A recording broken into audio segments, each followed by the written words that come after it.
So we present to you now the apostle, the pastor of Victorious Living, none other, David Kelly Sr. Graduated to the senior mode. Praise the Lord. Come on, bless the Lord real good in the house. Hallelujah. This is our first time. Help me right quick and just go to somebody and say, one thing I give thanks for is your presence in my life. Hallelujah.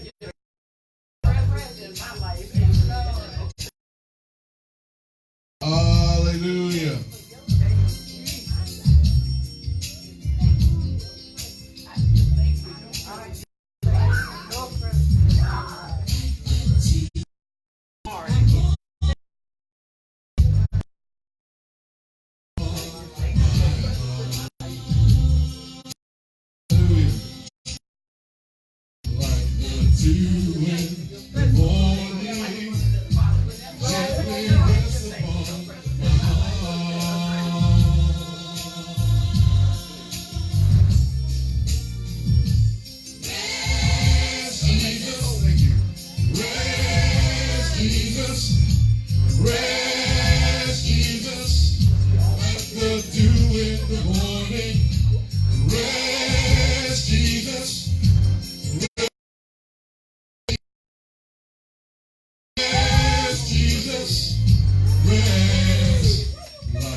One more good time in the house of God.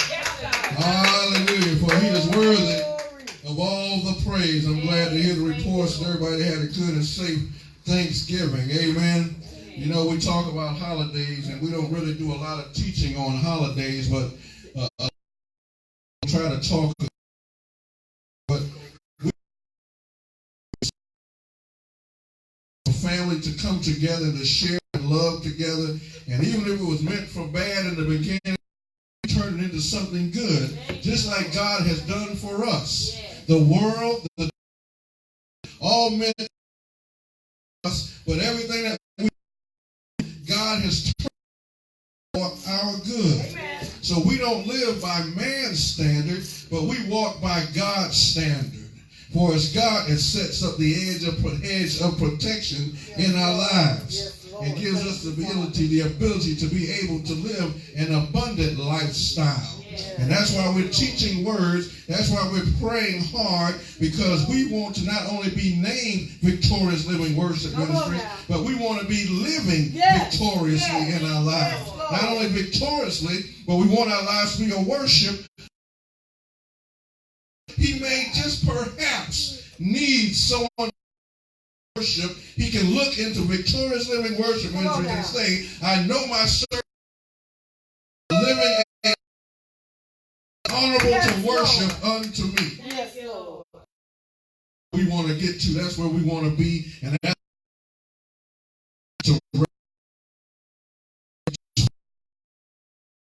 to worship.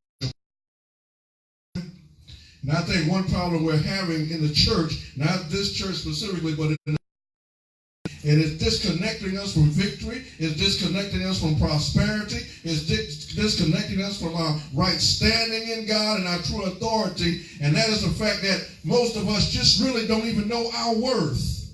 We've been beat up so much in our lives. We've been talked down on in our lives so much. And then we're showing imagery that people are telling us that we can't even live up to the standard of the worldly image, that we have lost sight of what our worth truly is. And if you don't know what your worth is, you'll always aim lower in your desires. And then you'll accept less than what who you are. And then you'll always be under subjection to others' views of you. And then you'll fully under the authority of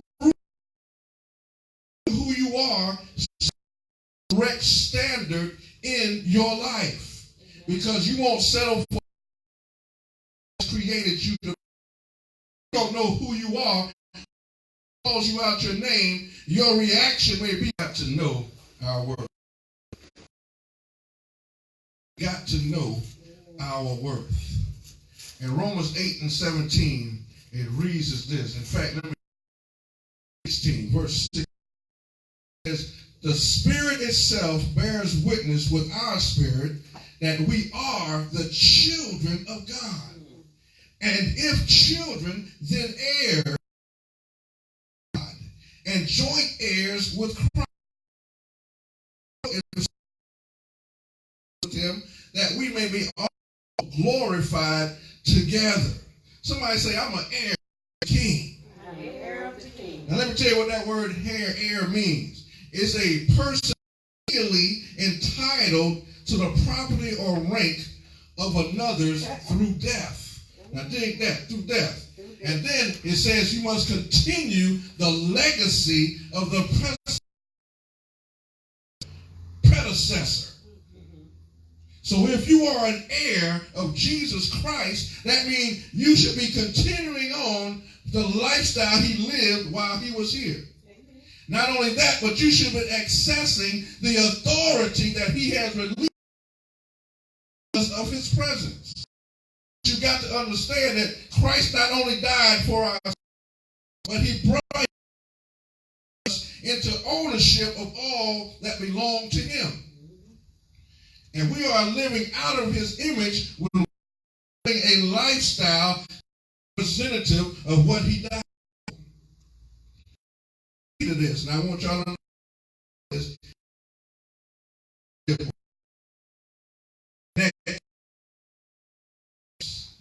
Where it says, and joint heirs with Christ, and it says, if so be that we suffer with him, that we also glorify together. See, that's what messes some people up when it says, if we suffer with him. Well, I can tell you that this suffering doesn't mean that everybody's got to be nailed to the cross. He did that for everybody. Amen.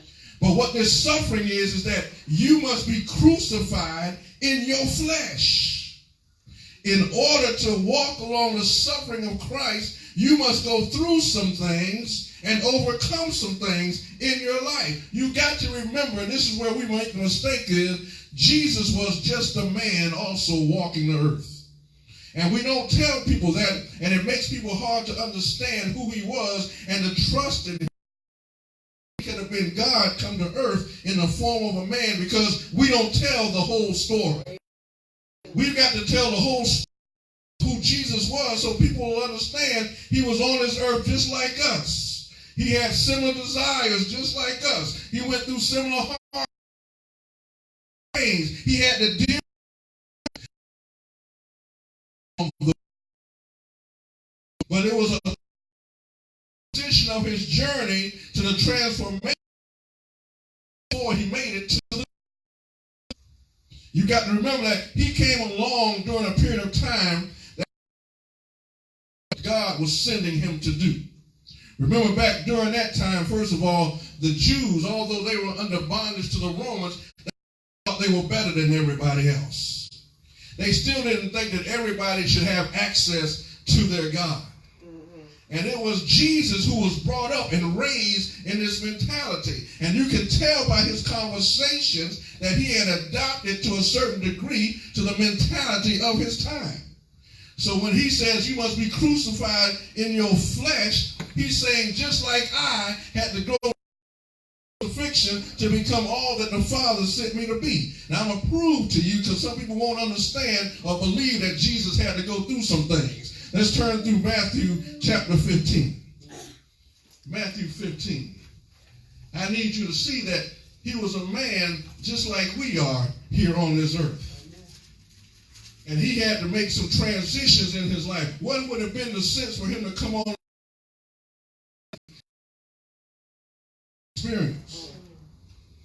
So we go to chapter 15 of Matthew. At the 20, the whole thing, but just so you know what we're talking about, it says, and behold, a woman of Canaan came out of the coast and cried unto him, saying, have mercy, O Lord, thou son of David, my daughter is grievously vexed with the devil. But he answered her not a word. And his disciples came and besought him, saying, send her away, for she crieth after us. But he answered, saying, I am not sent unto the lost, but unto the lost sheep of the house of Israel. At this point, he had not made his transition to be inclusive of anyone outside of the house of Israel. Amen. But this woman, she was sent by the Father for a purpose, even unto Jesus. It says in 26 verse, she came, she worshiped him, saying, Lord, help me. And listen to his answer to her. It is not meet to take the children's bread and to cast it to the dogs. See, in that sense, the Jews would call other races dogs because they thought they were such a chosen people that they did not have to be inclusive of other races.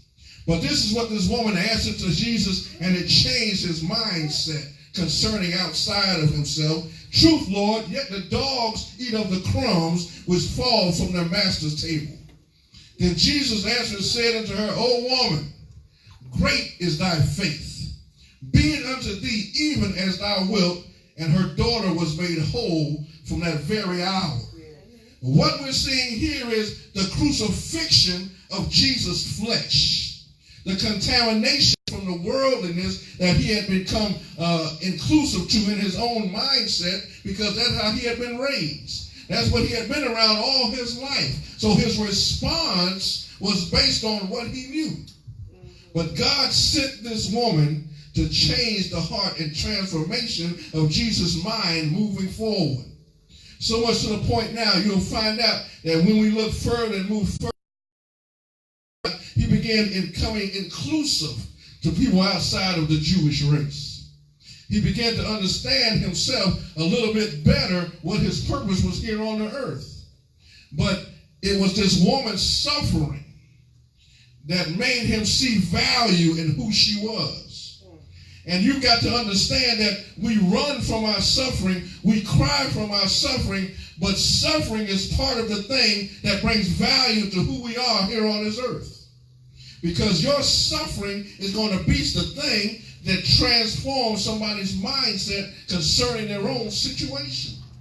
So don't run from your suffering. Don't downplay your suffering. Don't say it makes you not worthy, because it is the very thing that is making you worthy of the presence of the Lord in your life. Just like the woman with the issue of blood, it said she had to suffer for what? 12 years before she got into the presence of the Lord. But both of these women, their suffering built up the value of their account with God. And I'm telling you today that your suffering builds up your account with God, because he's not going to allow anything on you that's going to kill you, but everything that comes upon you, transform it into purpose and transition it into the value of who you are. Are misdiagnosing the things that we're going through, and we're thinking, oh, I caused this, so I let this happen to me. That means I'm not as good as I should be. I'm not worthy of getting better than where I am. But to survive that thing is a very worthy reward for you. What you deserve. You've got to ask, what level of value have I attained? And I can't tell you that because I don't know everything you've gone through, but I imagine you've been through some things to get you to where you are here. And if you have survived anything that was going to kill you, there's a possibility that you are near this level of value. What has your suffering? What have you endured that has allowed you to increase in your value and purpose for God? Let's turn over to 1 Peter 1 for you. 1 Peter 1. And I'm going to start at the 6th verse. 1 Peter 1, starting at the 6th verse. Wherein ye greatly rejoice, though now for a season, if need be, ye are in heaviness through manifold temptations. Precious than of gold, though it might be found unto praise and honor and appearing of Jesus Christ. Let's read 6 and 7 for me. Anybody got a different version than the King James Bible? Read that Amplified version, 6 and 7. See what the Amplified says. Should be this account. Though now for a little while you may be distressed by trials and suffer temptations, so that the genuineness of your faith may be tested. Your faith, which is infinitely more precious than the perishable gold, which is tested and purified by fire. This proving of your faith is intended to redound to your praise and glory and honor when Jesus Christ, the Messiah, the Anointed One, is revealed. Somebody say the process. The process. Say the process. The process. The trials and sufferings of our lives add to who we are by the process of what we're doing. As we read this 6th verse, it says that faith, being much more precious than gold that perish, though it be tried with fire. So what I'm saying here is, though you're precious than gold, there's a process just as by. And this is the similarity between your process and the process of gold. Here's the simplest explanation I can get. Gold is purified when it gets to its melting point. And when it gets to its melting point, that's when the impurities within the gold are released away from the gold. You want to know why God is putting you through so much heat, why he's putting you through so much fire, is because he's burning out the impurities from your life, the contamination the world has placed on you, the things that you have allowed, because he wants to purify you. So he turns the heat up on our lives. Yes. So they can Come on now. sweating a little bit over some circumstance. The heat that to receive so that you can get the purity of the perfection that ascend into you. That contamination keeps you from it keeps the very. And not only that, but contamination devalues you. So when God adds the heat to your life, he's trying to add some value to you. Because all of the things that are causing your imperfection, all the things that are causing your wounds, he's going to burn that stuff away.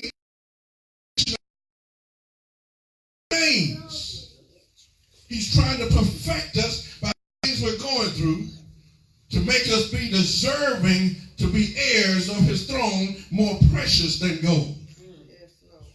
We should come out of any situation, any suffering, any tribulation better than before. Not to be shamed and not to be embarrassed, but to be better than we were before. And this is another thing I want to point out to you about this contamination, the gold purification process. You notice that when I rise to the level, but the things that make the gold pure remain within the gold itself. Good stuff stays. The good stuff, because you can't always let your right hand know what your left hand is doing. Sometimes you got to keep that thing within you. It doesn't make you weak. It doesn't make you ignorant. You're just keeping the good stuff inside of you because specifically for you to use that stuff. But first, the contamination has to come out. There's nothing to be ashamed about or embarrassed about when God exposes some weaknesses or some things in your life that made you have infidelity to your marriage to him. He's trying to expose those things so that you with him. stuff inside of you. Add to it. Don't fear. Exposure is part of the process of your worthiness to God.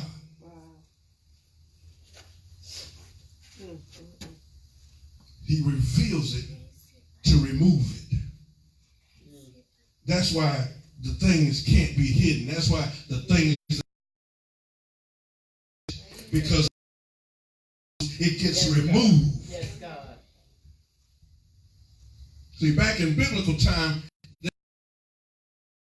money. I'm still doing this comparison. So when they reference money, they really were talking about the value in the weight of gold. That was their system. But the word says your faith through tribulations has you much more worthy than any worldly value. At that time, their biggest thing was gold. So in comparison, it's saying no matter what the man puts up on a pedestal, you are more worthy than anything that the man could try to show you or give unto you. That's why we can't let things be are. That's why we can't let certain people dictate who we think we are. We must put ourselves in a place of value to where the only word that matters concerning who we are is what God has spoken us to be. And if you allow yourself to become anything less than the word God has spoken about you, you have devalued your existence.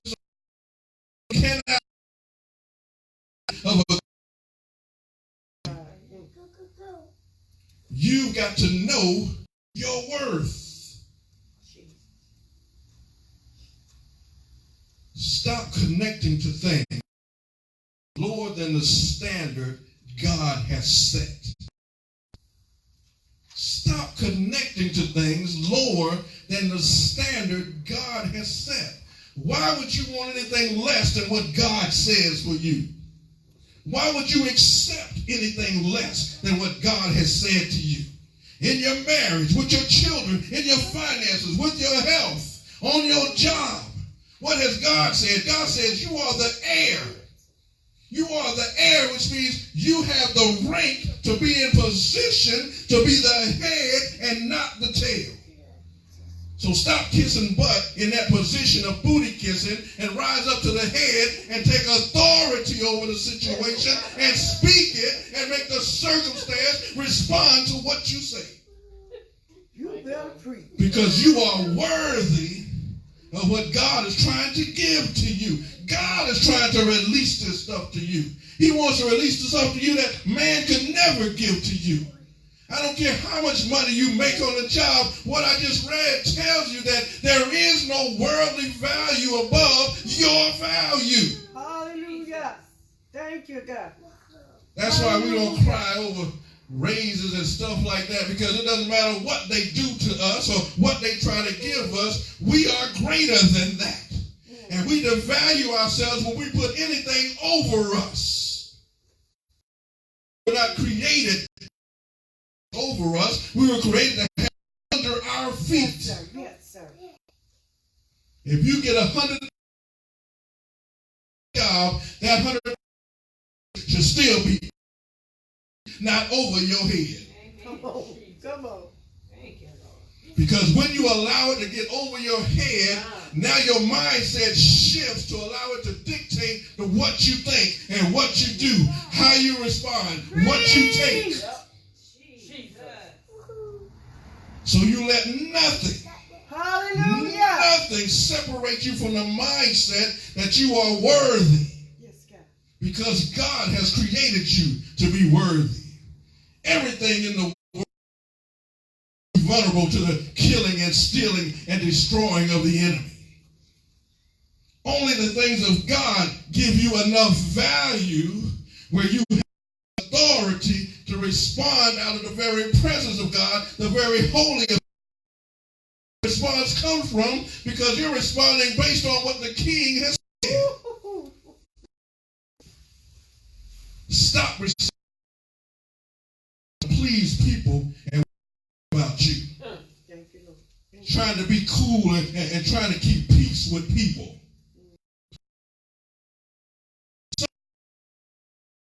Amen.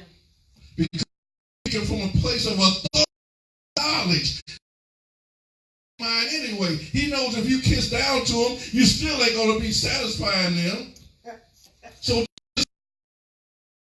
get mad, but you get glad because you are speaking from a place worthy of what you have to say. You're the heir of the creator of all. More valuable than any monetary system.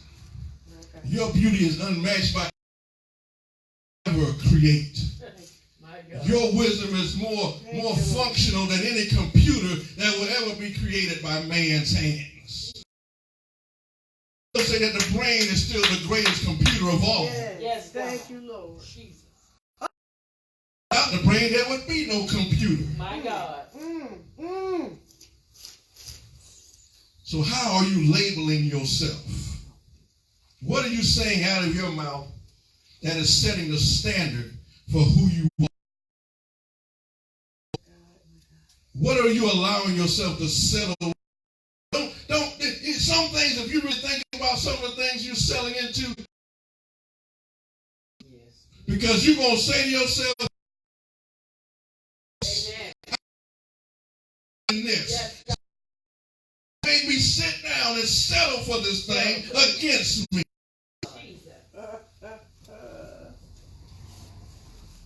What is your mind thinking to make you allow to be devalued by anything somebody else says against you? I haven't met a person yet whose words are as great as God's words.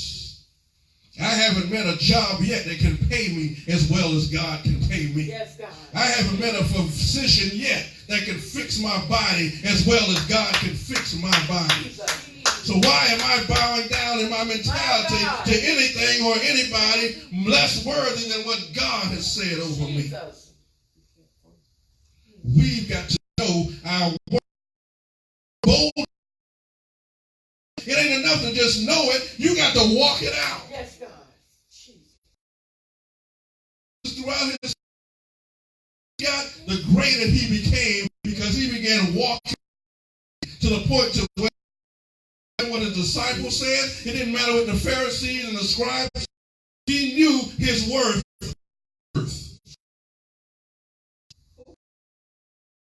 You begin to know your worth on this earth, then these things that you do. You'll lay hands on the sick and they'll recover.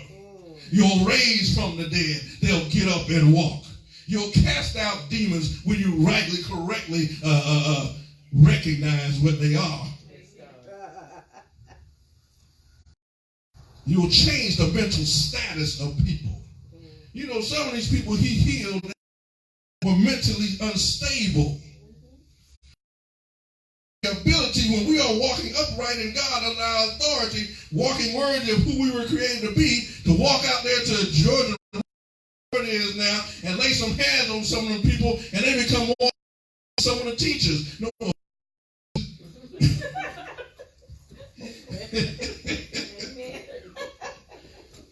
But they have the ability to live abundant lifestyles because we have the ability when we know who we are. Expect God's kingdom respect for your life. The kingdom respect. Don't worry about the worldly respect because the people in the world will change on you overnight. Even when you're doing better, they'll hate you more than when you were doing bad. So expect God's kingdom respect for your life. Because he says, I'm the same yesterday, today, and forever. I change not. So he knows your worth. And manifest your earthly authority through your legal right as an heir. That means you have the legal right to speak to something that has to change. If it doesn't change, that releases God's authority to move it or destroy it because it has not responded to who he has put in charge. That means it is living illegally before you and therefore must answer to the law of God. Use your legal right to speak changes in your atmosphere. That's why we have the ability to heal, because we have the legal right to speak to an illegal sickness that has entered the body and sentence of death and from the person it is on to, because it has no legal right there. That's God. That's why I don't agree with these people that don't like and all these guys were sleeping in cars and started churches in a garage.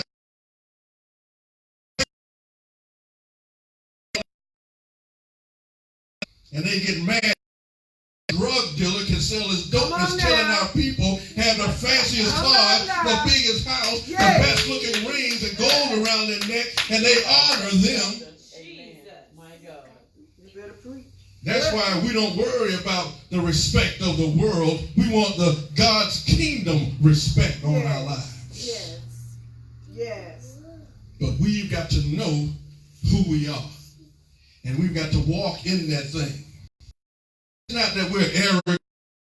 It's that when God says, I want you to be perfect as I'm perfect, that means you need to walk in the perfection of God. And that's why he put so much heat to you, because in order for him to get you to be what the word he's spoken over you, he got to upset and just come walk in that thing. To walk in who God has made you a survivor to become worthy of your calling in your life. Yes. Don't let the world, they trying to get you back into bondage by saying, they arrogant, they too proudful. We've been through to get where we are. Yes, God. Thank you, Lord. Jesus. Come on now. Tribulation made us worthy to walk with our head up a little bit and be proud what God has released into our lives. Yes, God. Thank you, Father. Hallelujah. We don't have to be ashamed, because we suffered a while as Christ suffered. We suffered to get to where God needed us to be, so that he could release all the things he has to release for us in our lives. Allow the manifestation of your worthiness to set the pace for your life. Don't slow down. You only have one life. I don't care how great you are or how sorry you are, you still only have one life. I say live it in greatness. The haters are going to hate. Let them hate. But you, what God has brought you through to get you to where he had a plan. He knew that things were going to contaminate you. He knew some things of the world. Time he had trained you to what? To turn the stove up in your life. Thank you, Jesus. Jesus. His plan. Now, just a little bit. And start walking in the greatness of knowing who you are, because God said so. This is not something you decided upon yourself, because if it was based on what you decided, you'd still be in the world. But God decided this for you. Thank you, Lord. So we'll live according to what God has decided for you. And I give you 130 see changes. Even if people come, because accepting that same old stuff in an unworthy lifestyle. And if they want to be in your circle, they're going to have to lift their game up to another level now. Because you're on a level that you refuse to go back down. You refuse to fall back into the quicksand, trying to move, can't move. You're walking free now because you've gotten to realize, because God says you're worthy. You're worthy because of the things he set in place to make you worthy. So consider that for your life. Consider the fact that you must know the word. Grasp that thing. You must eat it. You must drink it. You must see it about yourself. It's easy for us of low, because that satisfies any and everything around us. It satisfies some people. But when you start rising up, I can guarantee you this one. Start for the ones, because there's going to be some people when they see, they're going to just by living a mindset, a mentality that is making me worry just for me. Because he created this one life, this one path. He even ordered your steps. And if he's already ordered your steps, to get on that steps, you got to walk on the steps like you're worthy. You can't be timid when you walk that thing out. You got to walk worthy of the path that God has created for you. Because every step you take along the path reveals the next step of the process for you in your life. Worthy of what God has prepared for you. And understand that, yes, you are worthy. No devil in hell, don't let no man, woman, child, teacher, policeman, doctor, whoever, anything less than the worthiness God has. That means you will live and not die. Hallelujah. That means you will have it means you will be the head and realize that you have it because you worthy. Just say, I'm worthy. I'm worthy. Say, Lord, I thank you for everything I've been through, oh God. It's worthy. I thank you for everything I've survived. It's made me worthy.